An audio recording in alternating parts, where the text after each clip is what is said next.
Hello everyone, welcome to my channel. तो आज मैं आप लोगों के साथ शेयर करने वाली हूँ कि मैं कौन सी बुक फॉलो किया है, मैंने कैसे स्टडी किया है, कितना आवर्स मैंने स्टडी किया है और मैंने कैसे नॉट सेट 5.0 क्लियर किया है।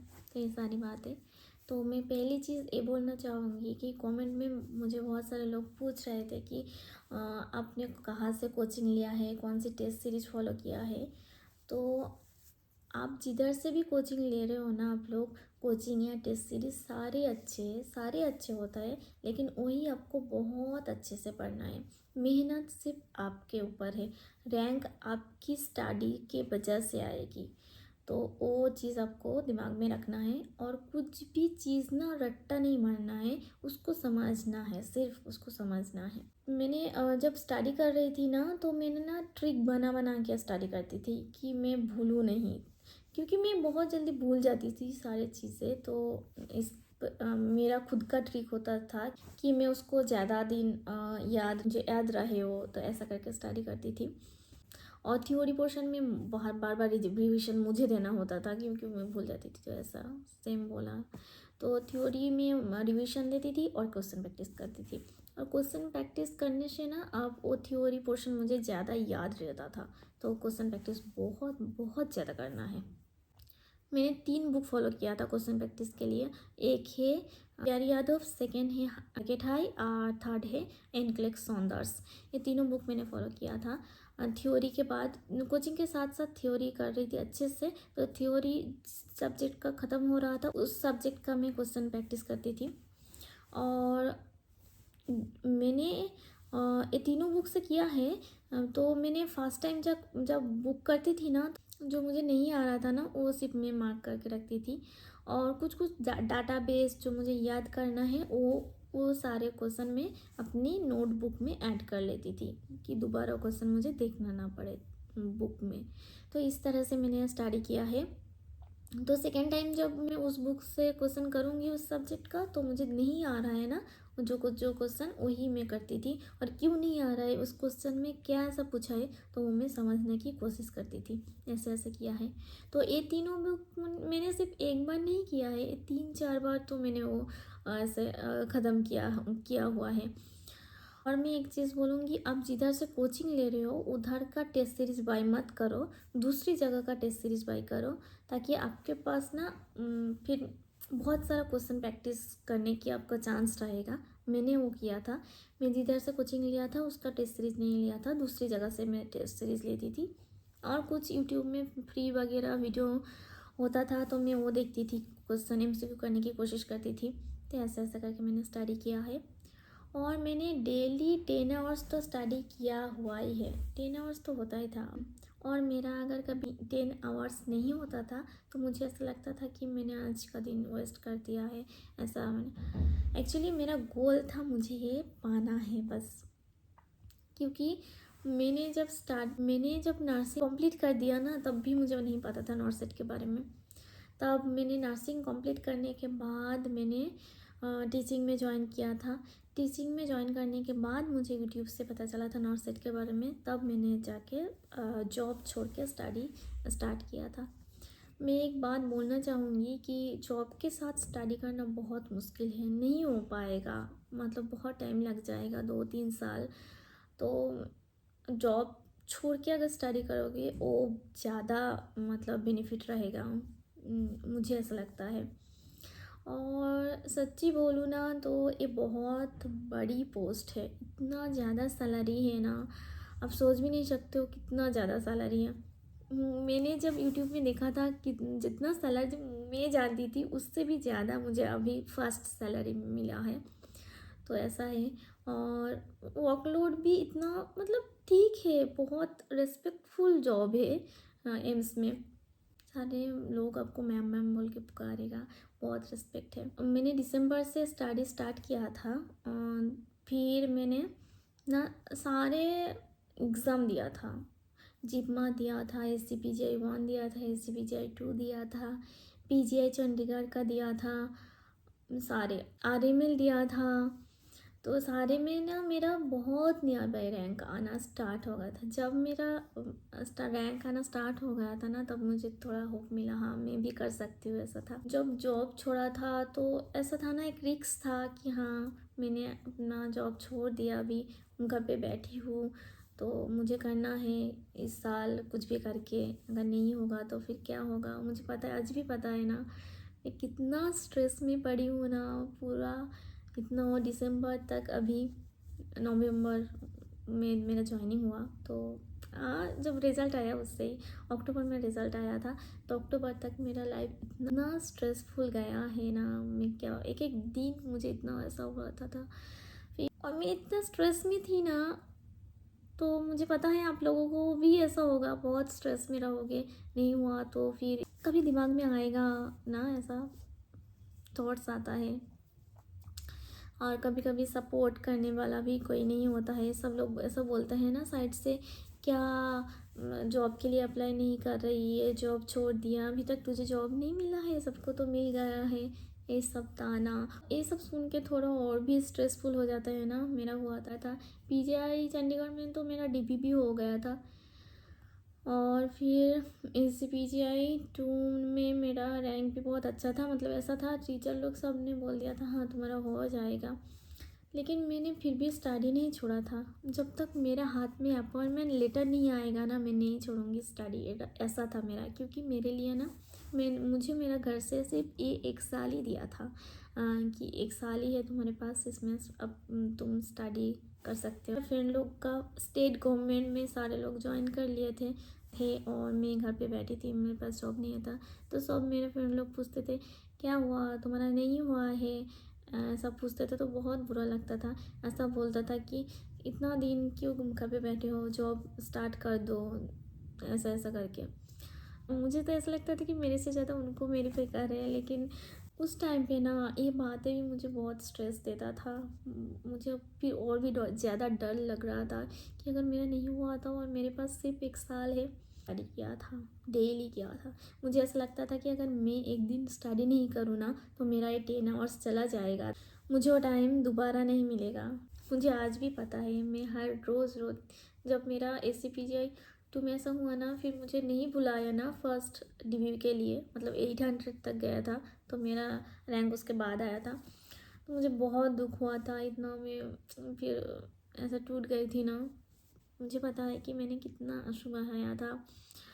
और पीजे चंडीगढ़ के डिवी के बाद क्या हुआ था, पीजे चंडीगढ़ के डिवी के बाद मेरा नॉर्सेट 4 हुआ था, नॉर्सेट 4 दिया था फिर।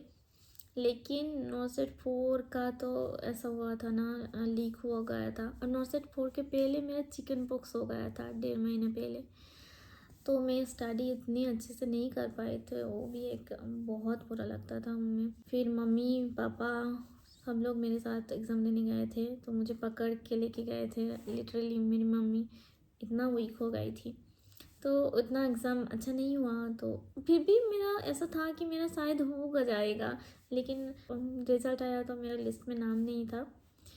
तो जब मैंने लिस्ट में नाम नहीं देखा रिज़ल्ट के दिन, नेक्स्ट डे से मैंने स्टडी स्टार्ट कर दिया था। मैंने वेट नहीं किया था कि नेक्स्ट नॉट कब होगा कि नहीं होगा, अभी थोड़ा रेस्ट कर लेती हूँ, ऐसा नहीं किया मैंने। मुझे ऐसा था कि मेरा यही लास्ट ईयर है, मुझे कैसे भी करके मुझे इस ईयर में करना है, और चाहे नॉट जब भी हो मेरा कॉन्सेप्ट क्लियर करना है, मुझे सिर्फ ऐसा था। तो मैंने पढ़ना स्टार्ट कर दिया था, और थैंकफुली नॉट 5 का नोटिफिकेशन आ गया था। तो फिर उसके बाद मैंने सिर्फ टेस्ट सीरीज़ प्रैक्टिस किया। नोट सेट उस 1.5 महीना जो बचा था मेरे पास ना, उस 1.5 महीने मैंने सिर्फ टेस्ट सीरीज़ पढ़ा, और मेरे पास शॉर्ट नोट मैं बनाती थी, हर एक टॉपिक का मैं शॉर्ट नोट बनाती थी, ट्रिक बनाती थी, ऐसा करके पढ़ती थी, तो ताकि मैं एग्ज़ाम के टाइम वो बार बार रिविजन कर पाऊँ। जो मुझे याद नहीं रहता था तो उसका अलग से नोट बना के रखती थी, ऐसे करके स्टडी करती थी, और टेस्ट सीरीज़ देती थी, उस टाइम पे सिर्फ टेस्ट सीरीज़ देती थी, ऐसा करके प्री दिया। फिर मेंस आया, मेंस भी ऐसा ही दिया। फिर ऐसा हुआ, और मैंने ना सिर्फ टेस्ट सीरीज पढ़ा था, थ्योरी मेरे पास जो थ्योरी था वही पढ़ा था और वो तीनों बुक पढ़ा था। इसके अलावा कुछ नहीं किया था। सब लोग एग्ज़ाम देके जब आई थी मेंस में, सब लोग ऐसा बोल रहे थे कि ये इस कोचिंग से इतना कॉमन आया, उस कोचिंग से इतना कॉमन आया। मैंने ये सब सच्ची बोलूँ, मैंने कुछ भी नहीं देखा। मेरा ये था कि मैंने ऐसे करके क्वेश्चन सॉल्व किया कि ये तीनों तो नहीं होगा, पक्का यही आंसर होगा। मैं कॉन्फिडेंट हो गई थी। मतलब इतना क्वेश्चन प्रैक्टिस कर करके मैं इतना ज़्यादा ऐसा हो गई थी कि हाँ, ये तीनों तो पक्का नहीं होगा, यही आंसर होगा। इतना कॉन्फिडेंट आ गया था। और वो तो बाई लाख कोई question same same to same आ गया व आ जाएगा। लेकिन ऐसा समझ के नहीं पढ़ना है ना। ऐसा समझ के पढ़ना है कि कहीं से भी क्वेश्चन आए ना, मुझे मैं उसका आंसर कर पाऊँ। ऐसा करके ऐसा समझ के पढ़ना है, तो फिर ही नॉट सेट क्लियर होगा, मुझे ऐसा लगता है। अगर टाइम कम है ना आपके पास, तो ऐसा करके आप पढ़ो, थ्योरी कंप्लीट करो पूरा, फिर कोई एक एमसीक्यू बुक, टारगेट हाई वो भी अच्छा है, या फिर पीआर, ये दोनों में कोई एक बहुत अच्छे से कंप्लीट ख़त्म करो उसको। ये नहीं है कि तीनों ख़त्म करने के चक्कर में कोई एक भी अच्छे से नहीं हो पाए, ऐसा नहीं करना है। पहले एक बुक को अच्छे से ख़त्म करना है, फिर दूसरे बुक में जाना है, ऐसा करना है। और अगर टाइम कम है ना, तो तीनों सब्जेक्ट के ऊपर बहुत ध्यान दो। एक है फंडामेंटल, सेकेंड है मेडिकल सर्जिकल, थर्ड है पीडिया। अभी तो इन तीनों सब्जेक्ट से ना बहुत ज़्यादा क्वेश्चन आ रहे हैं, तो मेनली इन तीनों सब्जेक्ट के ऊपर बहुत अच्छे से ध्यान दो, बहुत अच्छे से कॉन्सेप्ट क्लियर करो। और मेरे पास कुछ शॉर्ट ट्रिक है, तो अपलोड करूँगी। और मैं कैथेटर साइज जो भी था और जो भी न्यूमेरिकल डाटा था ना, वो मैं सारे एक पेज में लिख लेती थी, उसका भी एक शॉर्ट ट्रिक बना लेती थी। और जो भी लोग डर रहे हो ना कि प्री मेंस अभी तो प्रैक्टिकल स्किल भी देखेगा, ऐसा बोल रहा है एम्स, लेकिन मैं बोलूँगी इसमें डरने की बात कोई नहीं है। मैं भी, मेरे टाइम पे भी फर्स्ट प्री मेंस हुआ था ना, तब मैं बहुत डर गई थी। मुझे ऐसा लग रहा था कि बहुत टफ होने वाला है, एक बार में एग्ज़ाम क्लियर नहीं होता है, दो दो बार क्लियर करना पड़ता है, ऐसा मुझे फील हो रहा था। लेकिन ऐसा नहीं है। मुझे नॉन नर्सिंग पसंद नहीं है। मुझे ऐसा लगता है, मेरा ऐसा होता है कि सभी जीके जो सबको आता है मैं वो छोड़ के आ जाती हूँ, ऐसा होता है मेरा। तो मुझे टफ लगता है, तो इसलिए मुझे प्री मेंस एग्ज़ाम देने के बाद मुझे अच्छा लगा। देने से पहले मुझे भी बहुत डर लग रहा था क्या होगा। और मुझे ऐसा लगता है कि 200 क्वेश्चन में ना कॉन्सेंट्रेट रखना 3 आवर्स डिफ़िकल्ट होता है। और अगर एक बार कॉन्सेंट्रेट हट जाए ना, तो फिर वो दिमाग में नहीं जाता है वो क्वेश्चन, तो फिर आंसर गलत हो जाता है। ऐसा भी होता है क्योंकि नॉट सेट में तो क्वेश्चन ट्रिकी टाइप से आता है ना, सिंपली करके नहीं पूछते हैं। तो ऐसा है, पूरा कॉन्सेंट्रेट होके वो क्वेश्चन को आंसर करना होता है, ऐसा है। तो 100 क्वेश्चन में कॉन्सेंट्रेट रखना ज़्यादा इजी है, मुझे मेरा हुआ है, इसलिए मेरा रैंक अच्छा हुआ है, मुझे ऐसा फील होता है। मेरा रैंक 87 आया है AIR, तो बहुत खुश थी मैं। और जब रिज़ल्ट आया था एक्चुअली, तब मैंने भी एक्सपेक्ट नहीं किया था कि मेरा इतना अच्छा रैंक आएगा। तो मैं मम्मी पापा के साथ ऐसे ही बैठी थी, तो सडनली रिजल्ट आ गया था। तो मैंने पापा को बोला, मम्मी को बोला, देखो मेरा इतना रैंक आया है, इतना अच्छा रैंक आया है। फिर वो लोग तो बहुत बहुत खुश हुए। अभी भी मेरे पापा इतना प्राउड है ना, सबको ऐसा बोलते हैं कि मेरा बेटी अभी एम्स में जॉब करती है, एम्स में नर्सिंग ऑफिसर है। मैं बोलती हूँ, पापा मत बोलो, इतना मत बोलो। लेकिन मुझे पता है उनका वो शो ऑफ नहीं है, उनका एक्चुअली वो, मतलब वो प्राउड फील होके वो बोल रहा है, ऐसा कुछ नहीं। उनको बोलने में वो अच्छा लग रहा है, वो प्राउड फील कर रहे हैं मेरे ऊपर, इसलिए बोल रहे हैं ऐसे। तो आप लोगों की भी पेरेंट्स इस तरीके से बोलेंगे आपके लिए भी। तो इतनी अच्छे से मेहनत करनी है और अपने एम के ऊपर फोकस करना है। जब तक क्लियर नहीं होता है ना, सब कुछ भूल दो, फ्रेंड वगैरह, गॉसिप, घूमना फिरना भूल जाओ, ये सारे सेक्रीफाइस कर दो। जब मिल जाएगा ना, उसके बाद कर लेना, कोई दिक्कत नहीं है। तब तो तुम्हारे पास इतना सैलरी होगा ना, तुम कहीं पे घूमने जा सकते हो, मम्मी पापा को कुछ भी गिफ्ट्स दे सकते हो, खुद के लिए कुछ भी खरीद सकते हो। तो ये बेस्ट पार्ट है लाइफ का। कुछ चीज़ों के लिए तुम्हें एडजस्ट नहीं करना पड़ेगा, किसी से मांगना नहीं पड़ेगा। जब तुम्हें जॉब मिलेगी ना, तुम जब पोस्टिंग के लिए जाओगे ना, एम्स में जब एंटर करोगे ना, उस दिन ही तुम्हें फील होगा। मैं बोल रही हूँ ना, आज का डेट आप लिख लो कि ऐसा फील होगा कि कितना सुकून है, कितना अच्छा है। तुम्हें खुद इतना प्राउड फील होगा, तुम्हें इतना अच्छा लगेगा ना। मुझे अभी भी, मेरा 2 महीना होने वाला है, मुझे अभी भी ऐसा फील होता है, वाह कितना अच्छा जॉब है, मतलब थैंक गॉड मैंने नर्सिंग किया है, ऐसा फील होता है मुझे अभी। फर्स्ट ईयर में तो मैंने जब नर्सिंग ज्वाइन किया था तब मुझे ऐसा लग रहा था कि मैं छोड़ दूँगी, इतना मतलब मैं इतना इंटरेस्टेड नहीं थी। लेकिन अभी मैं प्राउडली बोल सकती हूँ कि मैं एक नर्सिंग ऑफिसर हूँ। तो बहुत पढ़ो, जॉब लेना ही है, ये टारगेट रखो, एम बना के पढ़ो, कोई भी टाइम वेस्ट नहीं करना है। सब काम बाद में होगा, उसके बाद बहुत घूमना, बहुत मस्ती करना, सारे ड्रीम पूरा करना। मुझे याद है कोई कोई रिलेटिव भी बोलता था कि अन्ना उसका नहीं होगा, ऐसा इतना एग्ज़ाम दिया फिर भी नहीं हुआ, नहीं होगा, ऐसा करता, ऐसा बोलते थे। तो हाँ, बहुत डिमोटिवेट होती थी और मुझे बहुत दुख होता था और भी स्ट्रेस लेवल बढ़ जाता था। लेकिन फिर भी मैंने स्टडी नहीं छोड़ा था और मैंने बहुत अच्छे से पढ़ा था। और अब अभी क्या होता है ना, अभी भी मैं घर पे जाती हूँ ना, तो मेरे पड़ोसी लोग अभी भी बिलीव नहीं करते कि मेरा इतना ज़्यादा सैलरी है। बोलते हैं कि हाँ झूठ बोलती होगी, इतना नहीं हो सकता है, 40 ऐसा कुछ होगा, 40-50। अभी भी बिलीव नहीं करते हैं। तो ऐसा ही है, क्या फ़र्क पड़ता है वो बिलीव करे ना करे। हम खुश है, फैमिली खुश है, बस इतना ही काफ़ी होना चाहिए ना हमारे लिए। तो ऐसा ही है। और हाँ, और एक चीज़ कि अब जितना नज़दीक रैंक लाओगे ना, तो आप खुद चूज़ कर सकोगे कि आपको कौन सी एम्स में जाना है। और आपका रैंक अगर दूर आएगा ना, तो वो एम्स एलोकेट करेगा अपने हिसाब से एम्स, तो वो दूर भी हो सकता है। बहुत मेहनत करना है, ऐसा ट्राई करो कि अपने घर के पास ही लो। और इसके लिए आप लोगों को रैंक अच्छी लाना है और बहुत क्या करना है, स्टडी करना है, क्वेश्चन प्रैक्टिस करो बहुत ज़्यादा। और क्वेश्चन प्रैक्टिस ऐसा करके करो कि एक क्वेश्चन में ना वो चारों ऑप्शन होता है ना, तो वो चारों क्वेश्चन होता है ऐसा समझ के वो क्वेश्चन पढ़ो। वो तीनों ऑप्शन क्यों नहीं होगा, तो एलिमिनेट, क्वेश्चन प्रैक्टिस ऐसे करो कि वो तीनों को एलिमिनेट करो। एलिमिनेट करना ही सबसे बेस्ट है क्वेश्चन प्रैक्टिस का, तब जाके ना आप बहुत सही करोगे। ऐसा मत करो कि हाँ क्वेश्चन पढ़ लिया, यही आंसर होगा, सिर्फ वो क्वेश्चन वही आंसर कर लिया, ऐसा नहीं, ये तीनों क्यों नहीं होगा, ऐसा करके पढ़ो, तो फिर वो ज़्यादा हेल्पफुल रहेगा। अभी सुनाई दिया कि नॉर्थ सेट में प्री मेंस और प्रैक्टिकल स्किल भी होगा, इसको लेके डरो मत। मेरे टाइम में भी प्री मेंस पहली बार हुआ था ना, मैं भी डर रही थी बहुत। मैं तो कितना डरती थी ना, मतलब बहुत मैं डरती थी। लेकिन ऐसा मत सोचो, अच्छा ही है, मतलब जो पढ़ना है उसी, वो नर्सिंग सिलेबस से ही सब कुछ आएगा। प्रैक्टिकल भी आएगा ना, तो उसी से ही आएगा। फंडामेंटल अच्छे से पढ़ो प्रैक्टिकल के लिए ना, है ना। प्रैक्टिकल मीन्स अभी फंडामेंटल से बहुत क्वेश्चन आ रहा है, तो वो पढ़ना है।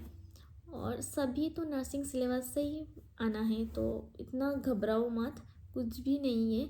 सेम स्टडी है, सेम जगह से क्वेश्चन आएगा और कुछ भी टफ नहीं है। अगर कोई आपको बोले ना साइड से कि ये बहुत टफ है, इस बार तो अभी टफ है, ऐसा ऐसा, तो इस वो सुन के आप डिमोटिवेट बिल्कुल भी नहीं होना है। खुद को ऐसा बोलना है, कहाँ से क्वेश्चन देगा, है ना, मैं इतना अच्छे से पढ़ूंगी ना, जो भी क्वेश्चन देगा मैं कर लूँगी।